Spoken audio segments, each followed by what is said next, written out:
Angka kembali pasero biasa ko 10 na muharram.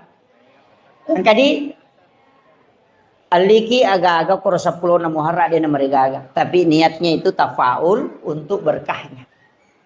Berkah. Walaupun saya pernah dapat penjelasan ulama dan pernah saya dapat buku kecil, tapi ini tidak bisa saya pertanggungjawabkan bahwa ini bukan hadis, ini kaulun ulama.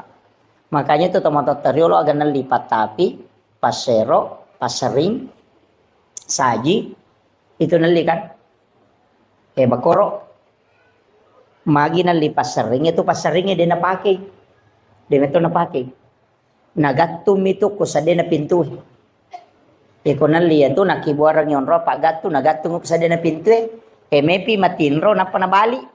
Nalaga itu paseringnya napa na pasandre o ko pintu na panguluyasi igemak na. Iya ko angka panga melo mendre ko tu bola napa na puja ade tapi sa dinita ko tu. Kamu na salay boleh tahu ini satu kemangkadan kata ko boleh. Si kontak itu. Yang kedua, yaitu pasero deto tu napake. Nagattum itu ko tu sa dina bempana. Mepi matin rokowan ni nalagay pasampo na bempana napatami tu pasero ko tu lala bempay napa natuto.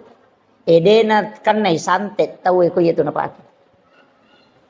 Tapi itu tadi pasero yali di 10 Muharram.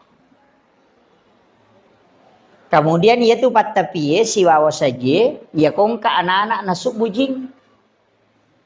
Kata biasa makadaki nasuk kalimpau. Ayat tu ya ala ni tete ni baca solawat si bayak kursi napa takbir engkau tahu bang napu bak tu jing.